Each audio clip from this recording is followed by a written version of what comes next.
ठीक है, तो उसमें भी हमारा कॉन्फिडेंस नहीं है। सरकार का इनिशिएटिव है वो, सरकार लोगों को घर घर मतलब सबके घर बनाना चाहती है, इसीलिए तो सस्ता है, समझ लो। और जयपुर के लोगों को बेचना नहीं आता, और हम इसमें परफेक्ट है। हम क्यों परफेक्ट है? क्योंकि हमने हरियाणा बेचा हुआ है, क्योंकि हमने योजनाएं बेची हुई है, आप समझना, हम इसमें परफेक्ट है।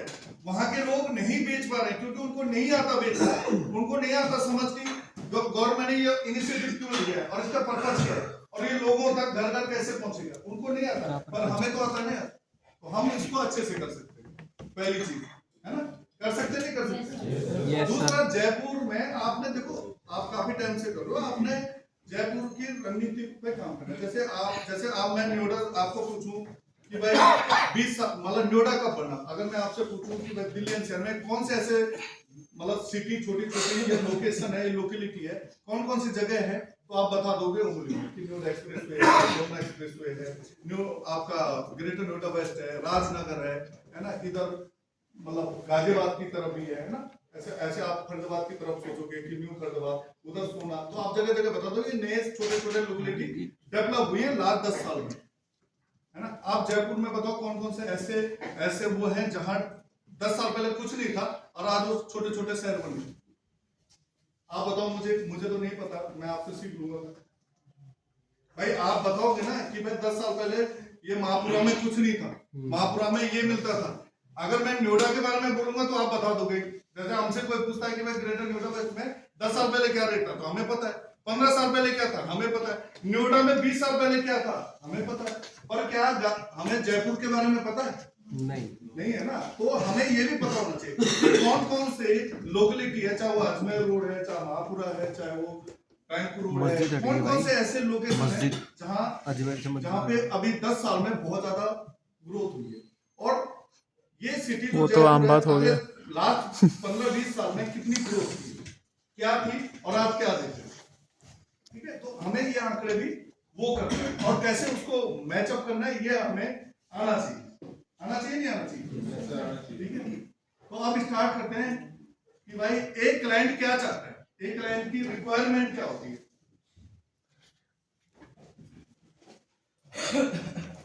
एक क्लाइंट, कोई भी क्लाइंट, सबसे पहले जब आप कॉल करते हो तो रिक्वायरमेंट पे बात होती है। एक आदमी क्या चाहता है, सबसे पहले मेरे को जो लगता है वो क्या चाहता है कि प्राइम लोकेशन, क्या हो, प्राइम लोकेशन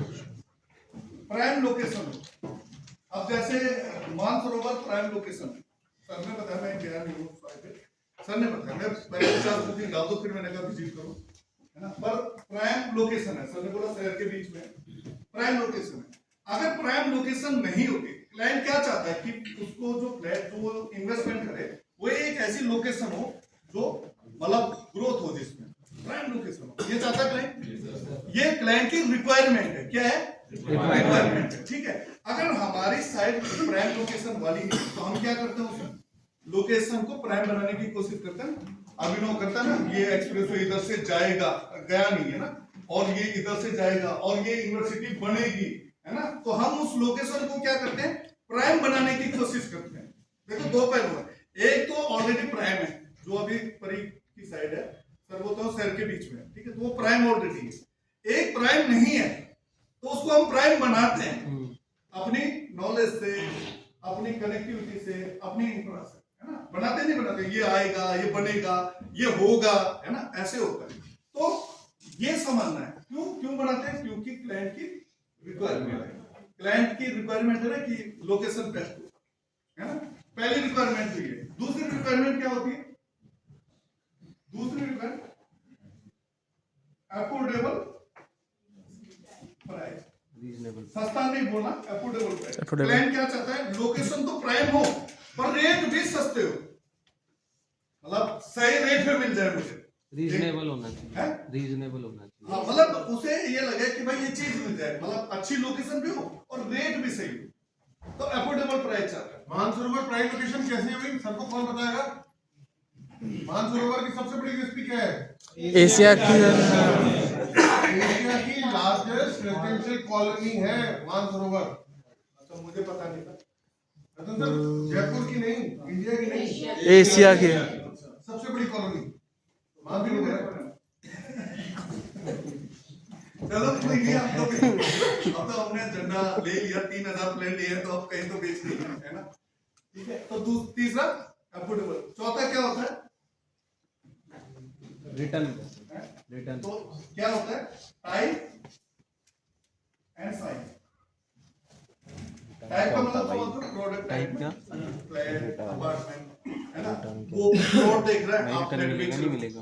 वो कॉमर्शियल दुकान देख रहा है, आप कुछ और देख रहे हो। टाइप का मतलब प्रोडक्ट, कि उसके टाइप का प्रोडक्ट है या नहीं है ना, जो वो चाह रहा है उस टाइप का है या नहीं है। ठीक है, तो आपको ये पता होना, और साइज भी मैच करना चाहिए। सपोज साइज बहुत छोटा है, तो बड़ा देख रहा है, 1500 स्क्वायर फीट देख रहा है, वो आप 1500 बेच रहे हो, वो छोटा साइज देख रहा है, तो ये भी उसकी रिक्वायरमेंट में आता है नहीं आता? नॉर्मली क्वेश्चन करता है ना कि कहाँ पे, पहला क्वेश्चन तो उसका यही आता है कि है कहाँ पे प्रोडक्ट, दूसरा रेट क्या है, तीसरा वो प्रोडक्ट क्या है, ठीक है, साइज क्या है, प्राइस क्या है ना, आता है नहीं आता? आता है ना। चौथा क्या आता है? कंस्ट्रक्शन क्वालिटी अच्छी हो, ये है ना, या डेवलपमेंट अच्छी हो, है ही नहीं? क्या चाहता है कि क्वालिटी अच्छी हो, है ना, मतलब जो प्रोडक्ट ले रहा है उसकी क्वालिटी अच्छी हो, अच्छा बना हो, अच्छा डेवलपमेंट हो, यही है। एमिनिटीज प्रोडक्ट में है ना, जो एमिनिटीज है, देखो किसी प्रोडक्ट में ज्यादा एमिनिटीज होती है, किसी में कम होती है। तो क्लाइंट ये भी चाहता है, शायद में वो स्विमिंग पूल भी चाहता है, शायद में वो बड़ा पार्क चाहता हो, ये उसकी ख्वाहिश है, ये उसकी रिक्वायरमेंट है। मैं रिक्वायरमेंट की बात कर रहा हूँ, जो वो चाहता है, हमने उन चीजों में बात कर रहे हैं। ठीक है, तो एमिनिटीज बहुत सारी होती है, तो आपने एमिनिटीज के बारे में बता दो कि सर ये भी है, ये भी है, ये भी है, ये भी है, अगर है। ठीक है, चौथा लीगलिटी क्लियर, कि यार जो लीगल है वो भी क्लियर होना चाहिए। होना चाहिए नहीं होना चाहिए? होना चाहिए, लीगलिटी क्लियर होनी चाहिए ना, चाहता है ना क्लाइंट। और बताओ क्या हो सकता है, और क्वेश्चन क्या आता है रिक्वायरमेंट? कनेक्टिविटी तो अभी रिक्वायरमेंट की बात की, वो तो आ गए ना लोकेशन में। Payment plan sir, loan sir, ROI loan return की बात देखो नहीं, देखो आप पहले देखो, रिक्वायरमेंट अलग चीज है। जैसे रीसेल भी चाहता है क्लाइंट, ठीक है, कि मैं रीसेल, जो वो प्रोडक्ट ले रहा है उसकी रीसेल वैल्यू और एप्रिसिएशन क्या आ सकता है ना। क्लाइंट चाहता है ना कि यार आप मैंने ले लिया तो ये रीसेल इजीली हो जाए, या और रीसेल कब होगा? जब उसमें एप्रिसिएशन आएगा, है ना। तो ये क्लाइंट की नीड होती है, मतलब ये रिक्वायरमेंट है। ठीक है, इस चीज को समझना है। ऐसे 10-12 2-3 क्वेश्चन और है जो आप लिख सकते हो। ठीक है, ये समझ आया आपको? आया? और क्या क्या है, 1-2 क्वेश्चन और मैं देख लेता हूं, मैंने वाले पॉइंट बना दिया। सर, एक लोन भी होता है, लोन भी रिक्वायरमेंट होता है क्लाइंट को। पीसफुल एनवायरनमेंट भी चाहिए। ठीक है, हर कोई क्या चाहता है कि भाई पीसफुल हो, और उसको सेफ्टी भी चाहिए। जिस एरिया में लेना है उस एरिया, जैसे उन्होंने कहा एशिया की बहुत largest residential colony, safety and है ना, तो एक एरिया जो ऑलरेडी डेवलप है उसको पता चला यार सेफ्टी क्या है। जैसे आप एम्बेसी की तरफ जाते हो तो उधर का एरिया अलग होता है, डिफरेंस कॉलोनी जाते हो तो उधर का एरिया अलग होता है नहीं होता? तो आपको ये चीज भी देखनी है। बहुत बढ़िया पॉइंट बताया सर ने, नोट कर लो। मैं एक एग्जांपल देता हूँ शॉर्टकट में। रिवर फ्रंट में प्राइम लोकेशन है जगतपुरा, बट जेईसीआरसी के आगे कैब नहीं जाती। यहाँ ओला बाइक भी अवेलेबल है।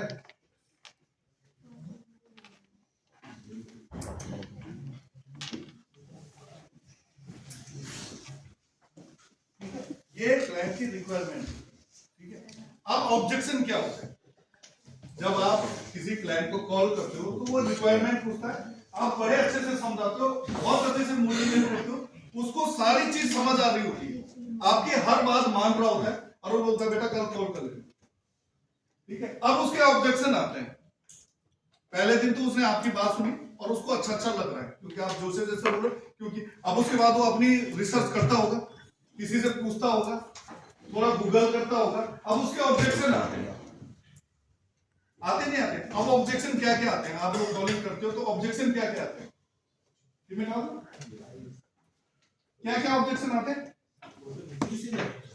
यस सर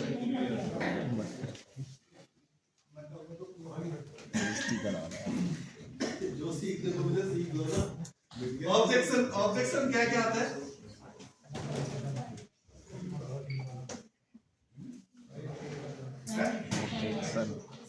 है जी, छोटा बड़ा जो कि दूर है सर। जैसे ऑब्जेक्शन, सबसे पहला ऑब्जेक्शन क्या दिल्ली आता में है भाई जयपुर का तो क्यों कि करेंगे ये प्राइस हाई है, रेट बहुत महंगा है, बहुत एक्सपेंसिव अभी तो है ना? बेच नहीं तो बहुत भाई रेट, भाई पहला इशू ये है बहुत प्राइस ही- महंगा आता नहीं आता तो हमारा तो महंगा है ही, पहली चीज है। दूसरा क्या आता है यार, ये लोकेशन ना मुझे सूट नहीं करती, मैं जिस लोकेशन पे चाहता हूँ ना वो मेरे को समझ नहीं आ रही। अब जब जैसे मानसरोवर है, ऐसा नहीं है ना, जैसे न्योडा है, न्योडा में किसी को चाहिए न्योडा एक्सप्रेस वे, अब हम सेंटर न्योडा बेच रहे हैं, न्योडा ही, पर उसको लोकेशन सूट नहीं करती, नहीं समझे? तो लोकेशन का भी इशू आता है, क्योंकि मैं क्या कर रहा हूँ उसके ऑब्जेक्शन के रीजन होते हैं, क्योंकि वो पहले दिन तो मोटिवेट हो जाता है, दूसरे दिन वो अपनी R&D करता है, फिर उसको समझ आता है नहीं यार ये थोड़ा दूर है, ये थोड़ा ऐसा है, ये थोड़ा इससे सस्ता तो यहाँ पे मिल रहा है ना, ये महंगा है, इससे सस्ता ये मिल रहा है, ऐसा होता नहीं होता। फिर आप कवर अप करते हो, मैं सिर्फ क्वेश्चन लिख रहा हूँ, आंसर आपने ढूंढने हैं कि इसका आंसर क्या देना है। अगर क्लाइंट ने बोला ये एक्सपेंसिव है तो आपके पास ऐसे 8-10 क्वेश्चन क्या बोलने हैं आपने, ये आपने सोचना है, इसके आंसर आपने बनाना, ठीक है? क्लाइंट ने बोला लोकेशन, यार ये लोकेशन सूट नहीं कर रही, तो आप उसको अब कैसे लोकेशन के लिए मोटिवेट करते हो, ये आपकी कॉल है। जैसे सर ने बोला कि लार्जेस्ट वो है, यहाँ पे ग्रोथ के कितने चांस हैं, लास्ट 10 ईयर में इतनी ग्रोथ हुई है, यहाँ पे ये चीज हो रही है, यहाँ पे ये चीज हो रही है, ये आपने क्वेश्चन आंसर बनाना है ना। और क्या होता है, एमिनिटीज अप टू मार्क नहीं भाई, ऑब्जेक्शन है ना, जो मैं चाह रहा हूं क्वालिटी सही नहीं है जी, अप टू मार्क नहीं है ना, तो क्या है, ये ऑब्जेक्शन है, ठीक है? और जब आपको ऑब्जेक्शन पता चलेगा ना तो आपको क्लाइंट के आंसर देने बड़ी इजी हो जाएगी, आपको पता होना चाहिए कि क्लाइंट मना क्यों कर रहा है, और जब आपको मना का पता होगा ना, ठीक है, तो आपको आंसर पता होगा, तो मे भी वो आपकी बात माने, है ना। और क्या होता है, ये रिपीटली क्वेश्चन आता है कि आज अच्छे से समझा, कल होता है बुकिंग कर दूं, अब कल होता है कि यार मेरा इन्वेस्टमेंट करने का प्लान नहीं है, मैं अभी रेडी नहीं हूं, और ये आपको दिन में 10 बार सुनने को मिल जाता है ना, कि यार मेरा प्लान नहीं है। अरे रातों रात प्लान कैसे चेंज हो गया, कल 2 बार बात हुई, 3 बार प्लान हुई, अचानक प्लान चेंज कर दिया। तो आपने इसके लिए क्या सोचा है? क्लाइंट अगर बोलता है यार मेरा अभी प्लान नहीं है, मैंने इन्वेस्टमेंट अभी नहीं कर लिया, तो 2 बार जो उसने बात की, 3 बार उसने बात की, उसके पीछे लॉजिक क्या था? वो भी क्वेश्चन, वो भी ऑब्जेक्शन है।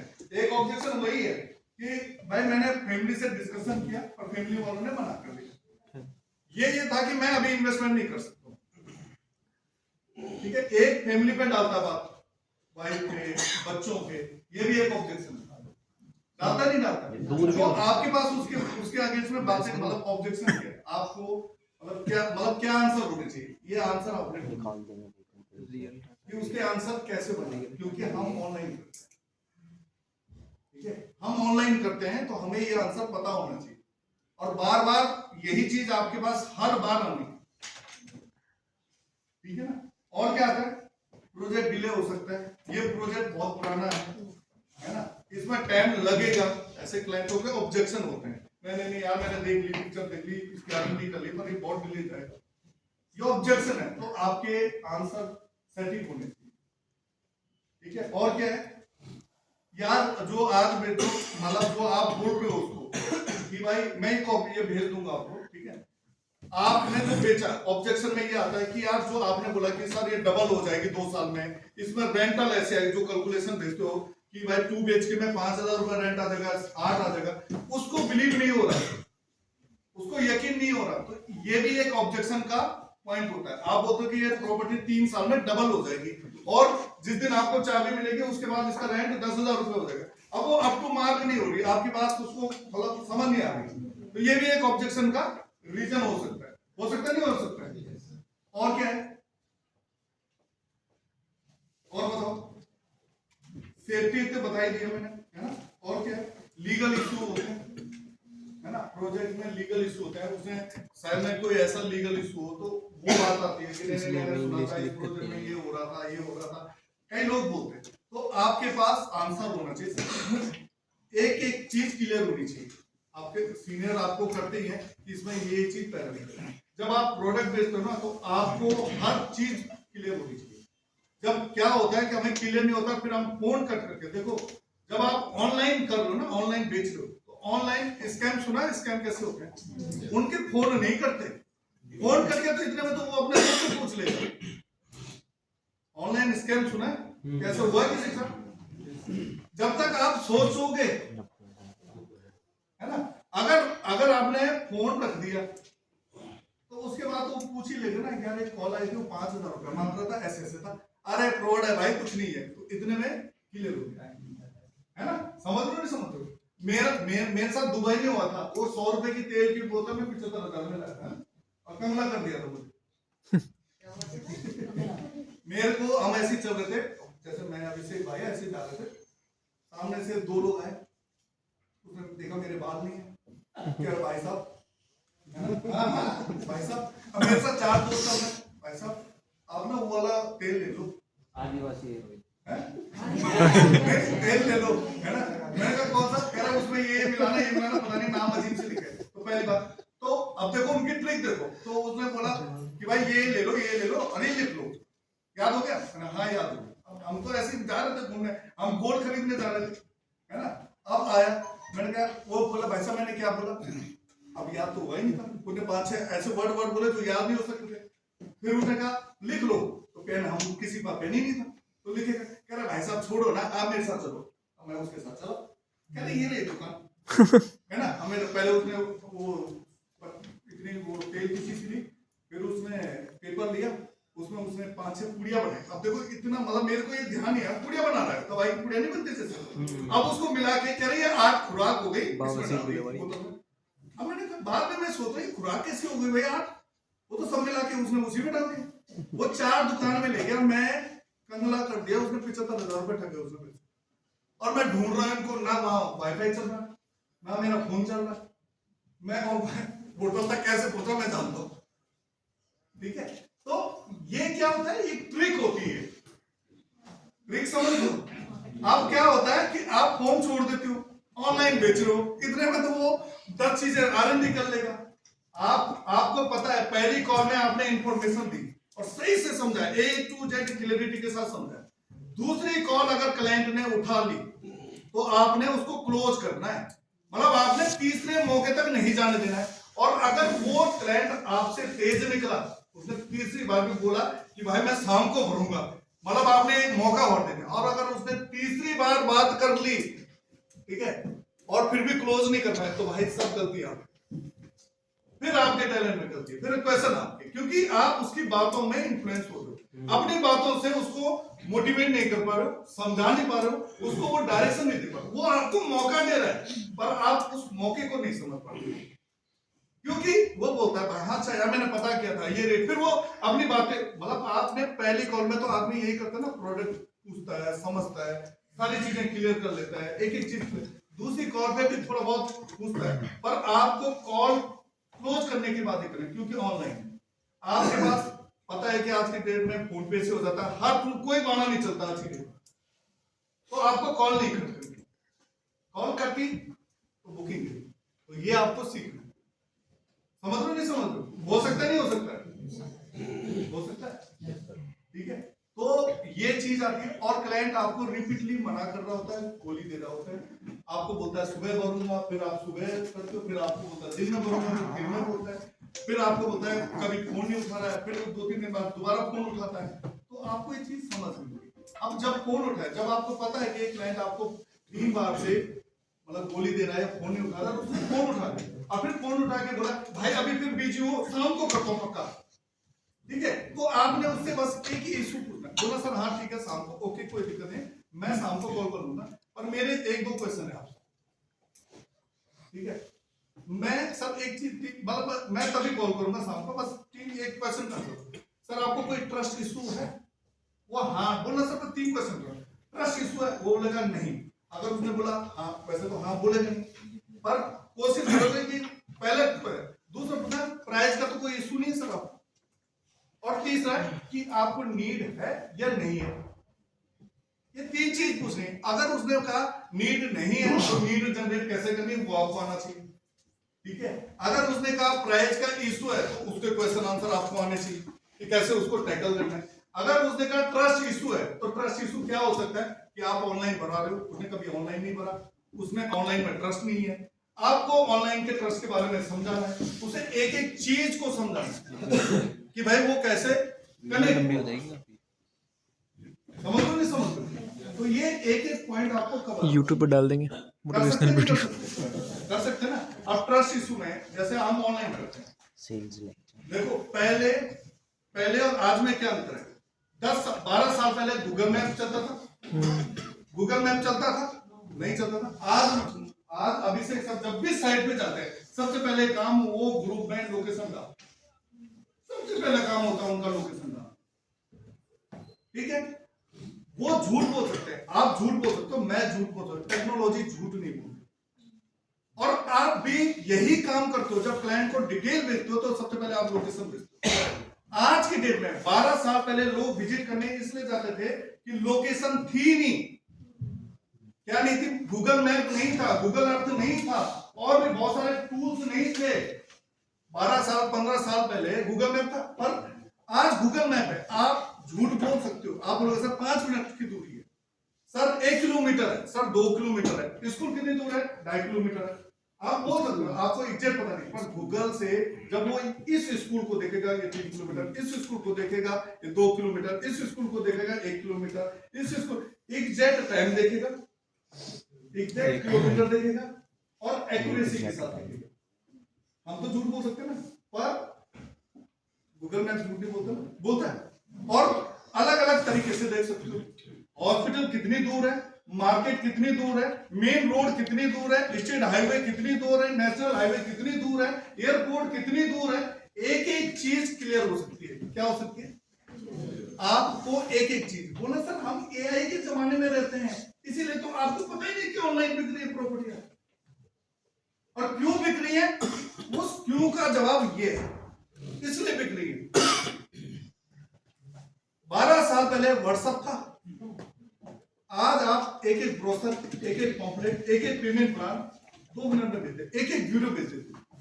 क्या 12 साल पहले ब्रोशर देखने के लिए या तो हमें दिखाने के लिए जाना पड़ता था मीटिंग देने, या उसे ऑफिस में आके ब्रोशर दिखना होता। आज आप ब्रोशर देख छपते भी नहीं, पीडीएफ भेज देते, पीडीएफ भेज देते है ना, वीडियो भेज देते, क्योंकि 12 साल पहले व्हाट्सएप थे, 12-15 साल पहले व्हाट्सएप था, 2009 में आया व्हाट्सएप, और पॉपुलर तो 2012 के बाद हुआ ना, 12-13 के बाद हुआ नहीं हुआ। तो आपको क्या है, आज हर चीज क्या है, एक्यूरेसी। तीसरी चीज, 12 साल पहले ब्लैकबेरी के फोन होते थे, नोकिया के फोन होते थे, फोन की कैमरा नहीं होता था। आज आप किसी भी साइट पे जाओ, आप उसे लाइव दिखा सकते हो कि सर कंस्ट्रक्शन ऐसे चल रही है। आप ड्रोन शूट करके आप एग्जैक्ट वो बता सकते हो कि लोकेशन कहां पे है, ड्रोन शूट करके। करते नहीं क्यों है ना टूल्स। और क्या 15 साल पहले थे? नहीं थे ना, आज है ना। तो हम इसका यूज क्यों नहीं करते? लोग समय 15 साल पहले क्या है, लोग समय देते थे, आज लोग समय नहीं देते। तो सिर्फ हम भी कर रहे हैं, क्लाइंट को मोटिवेट आप कर रहे हैं, सर विजिट पे आ जाओ, विजिट पे आ जाओ, कहां थे ग्रेटर नोएडा, विजिट पे आ जाओ, वो आ गया। आपने 1 महीने से उसको बना रहे हो, समझा रहे हो, मोटिवेट करो, 1 दिन आ गया। आपके प्रोजेक्ट में बाद में आ रहा है, पहले वो गौर सिटी जा रहा है, फिर वो महागुन जा रहा है, फिर वो वहां जा रहा है, फिर आपके हो रहा है, फिर आपको बोलता है भाई मैंने बुक कर दिया है। आज हमने क्या कर दिया, हमने कहा भाई पहले पैसे दे, ये प्रॉमिसिंग अमाउंट है, तूने मेरे से प्रॉमिस किया, मैं तेरे से प्रॉमिस करता हूं ये रिफंड हो जाएगा, तुझे चीज समझ आया रिफंड हो जाएगा। आपने किए है ना रिफंड, आपने किए है ना रिफंड, किए है ना, ये नहीं किए बात तो अंडरस्टूड करो, है ये नहीं, ये चीज हो सकती है। अब आ जाओ उससे बड़ी चीज, उससे बड़ी चीज आ गई। सबसे बड़ी चीज ये होती थी कि लोग इसलिए चाहते थे कि लीगलिटी चैलेंज होते थे। 2017 के बाद रेरा आ गया। रेगुलेटर अपने आप में बहुत बड़ी चीज होती है। आप आरबीआई देख लो, आप सेबी देख लो, आप ट्राई देख लो। ट्राई जब आया तो लाइसेंस ऐसे बढ़े ना, टेलीकॉम्युनिकेशन के लाइसेंस ऐसे बने ना, 2G 3G के। फिर उसके बाद पता चला स्कैम हो गया, है ना। अब 5G में कौन लगा हुआ लाइन में, आपको बताइए, दो तीन प्लेयर लगे हुए। क्योंकि जब रेगुलेटर आता है तो धांधलीबाजी होती है शुरुआत में, क्योंकि पता नहीं होता, और धीरे धीरे स्मूथ होता है। रेरा अब जाके ऑडिट करना शुरू कर दिया। रेरा आज आप देखोगे छोटे डेवलपर बी पार्ट, अब धीरे धीरे बी पार्ट खत्म हो रहा है, ठीक है। ऑडिट हो रहा है, प्रॉपर प्रॉपर्टी आईडी बन रही है। आप देखो गुड़गांव में आपके क्लाइंट बोलते हैं रजिस्टर होता है प्रॉपर तरीके से। अभी नोएडा में नहीं हुआ, पर रेरा बहुत एक्टिवली काम कर रहा है। और 3-4 साल बाद देखना, आप खुद आपको एहसास होगा कि आप कितनी अच्छे ऑर्गेनाइजेशन में आ गए हो, आप कितने अच्छे से काम कर रहे हो, और आपकी ग्रोथ कितनी अच्छी, ठीक है। आप मुझे एक बात बताओ, रेगुलेटर आने से क्या फायदा होता है कि डर खत्म हो जाता है। मतलब डर, लोगों का जो डर होता है ना, जैसे बैंक में आपको डर लगता है पैसे जमा करने का, ट्रस्ट बिल्ड होता है, ट्रस्ट बिल्ड होता है ना, तो रेगुलेटर आने से ट्रस्ट बिल्ड होता है। अब धीरे धीरे 8 साल हो गए। नोएडा में एक कंपनी बता दो जो लिस्टिंग कंपनी है रियल एस्टेट की, महागुण इतना बड़ा डेवलपर है, उसके 10 प्रोजेक्ट चल रहे हैं। एक प्रोजेक्ट की कॉस्ट 1,000 है। 10 प्रोजेक्टों की कॉस्ट कितनी होगी? 10,000। 10,000 करोड़ रुपए की कंपनी लिस्टिंग कंपनी नहीं है, तो इसका मतलब गोलमाल है ना। ये रेगुलेटर टाइट क्यों हो रहा है? टाइट क्यों होगा? इसलिए होगा कि नोएडा का मार्केट, ग्रेटर नोएडा का मार्केट इतना बड़ा है, इतने बड़े बड़े डेवलपर है, और लिस्टिंग एक कंपनी नहीं है। गाजियाबाद में एक कंपनी नहीं है, फरीदाबाद में एक कंपनी नहीं, मतलब जो फरीदाबाद की कंपनी है। वैसे तो है, ऐसा नहीं कि नहीं है, डीएलएफ है, सिग्नेचर ग्लोबल है, होमेक्स है, ऐसे हैं, पर कुछ ही गिने चुने ना। और जब ये लिस्टिंग, इनकी बुक्स सही हो जाएंगी तो ये लिस्टिंग होनी शुरू हो जाएंगी। और जब लिस्टिंग होंगी तो ये जीडीपी में अच्छा कॉन्ट्रीब्यूशन करेंगे, करेंगे नहीं करेंगे। और भारत की इकोनॉमी जो बोलते हैं 5 ट्रिलियन 10 ट्रिलियन, ये जो होगी ना, ऐसी होगी। होगा नहीं होगा बताओ? होगा ना। तो एंगल समझो। आज जो आप ऑनलाइन करो ना, 3 साल बाद याद रखोगे कि अभिषेक सर क्या बोल रहे थे, रतन सर क्या बोल रहे थे, और भी बंदे क्या बोल रहे थे। यही चलेगा ऑनलाइन, लोगों पर टाइम नहीं है। आज आप जब प्रॉमिसिंग अमाउंट मांगते हो तो आपको सिर्फ ये पता होता है कि आपको समय सिर्फ उस आदमी को देना है जिसने आपसे प्रॉमिस किया। वो कहीं नहीं जाता, वो आप ही के प्रोजेक्ट में आता है। और जब तक आप उसका रिफंड नहीं करते हो तब तक वो आपसे कनेक्टेड ही रहते हैं। तब तक उसकी हिम्मत नहीं कि मैंने कहीं और फाइनल कर दिया, बोल ही नहीं सकता, क्योंकि उसके मन में एक डर होता है कि ये पता नहीं रिफंड ना करें, ये उसके डर। जबकि हमारी कोई ऐसी इंटेंशन नहीं है, ऐसा है ना। तो इसको अच्छे से कर सकते नहीं कर सकते। नीड है या नहीं, उसके क्वेश्चन आंसर दे दो। हाई प्राइस है वो देख लो। तो real estate day by day updated हो रहा है, डे बाय डे एक डायरेक्शन में जा रहा है। मैं ऑनलाइन के पीछे बार बार इसलिए लगा, मुझे वो दिख रहा है, वो सारी चीजें दिख रही है। मैं आपको, हम कल ये बात 3,000 कह रहे कैसे बिकेगा, मैंने कहा बिक जाएगा, बस इतना पता। 3,000 ऐसे बिक जाएगा, जैसे मैं आपको बोला बिक जाएगा, क्योंकि रीच डे बाय डे अच्छी होगी। दूसरा काम क्या करना है आज के बाद आपने, मैं मोहन को बोलूंगा या विजय भाई को बोलूंगा, एक वीडियो बनाना है। मैं कर रहा हूँ उस काम को, आप भी करो, कोई भी है। आपको पता है एक हैप्पी कस्टमर का टेस्टिमोनियल बनाना है। हैप्पी कस्टमर का एक तो ये है कि कस्टमर लिख के दे देता है, या हम उससे वो बोलता हाँ जी बहुत अच्छा है, रतन सिंह बहुत बड़ा अच्छा है, विनोद अच्छा है। एक आपने ऐसे नहीं, जिसका क्लाइंट है, क्लाइंट सामने एक वीडियो बनाना। आप क्लाइंट से पूछो, सर जब पहली बार मैंने ऑनलाइन आपको कॉल की थी, आपको कैसे लगा? आपने मुझे अच्छे से पता है, आपको 4 बार कॉल की, 5 बार कॉल की, आपने लास्ट दिन भरा था, लास्ट टाइम में भरा था, और आप कितने डरे हुए थे, आपको लग रहा था यार ये स्कैम तो ना हो जाए, मेरे को डर लग रहा है। आप बताओ, आज मैंने आपके सारे डॉक्यूमेंट बना दिए, आपको प्लॉट दिखा दिया, मेरे प्रोसेस में कहीं भी आपको दिक्कत है तो आपने क्वेश्चन पूछना है, वो आंसर। आपको पता है कि वो कहाँ डरा होगा, कहाँ पे क्या हुआ होगा, कस्टमर फीडबैक। हाँ, और लाइव लेना है, मतलब आप बोल रहे हो क्वेश्चन आंसर करना है, 1 मिनट का करो, एक चेकलिस्ट बना लो और उसको तो जिसको दे दिया वो तो अच्छा ही बोलेगा, है ना।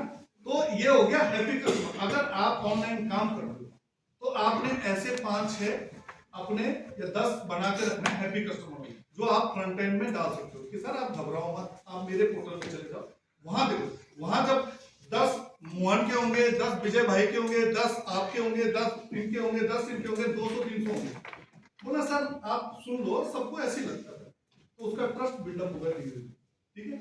और ऐसी हम एक रिफंड का कॉलम की पॉलिसी बनाएंगे, एक तो रिफंड की पॉलिसी बनाएंगे और एक रिफंड के टेस्टिमोनियल बनाएंगे। हम तो रिफंड करते ही है ना, तो अगर हमने 50 कस्टमरों का आज उसने मेल की और अगले दिन अभय ने उसको रिफंड कर दिया, आपने 10 लोगों को तुरंत रिफंड कर दिया अगले दिन, उनका टेस्टिमोनियल बना सकते हो ना कि हम रिफंड भी करते हैं और तुरंत करते हैं और उनसे बना सकते हैं। तो इस तरह के भी अगर 300-400 वीडियो हमने बना के अपने उस साइड में डाल दिए तो आपकी सेलें आने वाले समय में कहीं गुना बनती, क्योंकि आप लाइव दिख रहे होंगे, रिफंड वालों से भी लाइव दिख रहे होंगे। मैं सिर्फ ट्रस्ट इशू को बड़ा करने का, मतलब ट्रस्ट कैसे बिल्डअप करना है मार्केट में, उसको अच्छा करना है, क्योंकि ऑनलाइन में मैं काम कर रहा हूं तो मुझे पता है कि लोगों को ये दिक्कतें आएंगी और हो रहा है, नहीं हो रहा है, तो बिल्डअप कर सकते हैं। जब ई कॉमर्स आया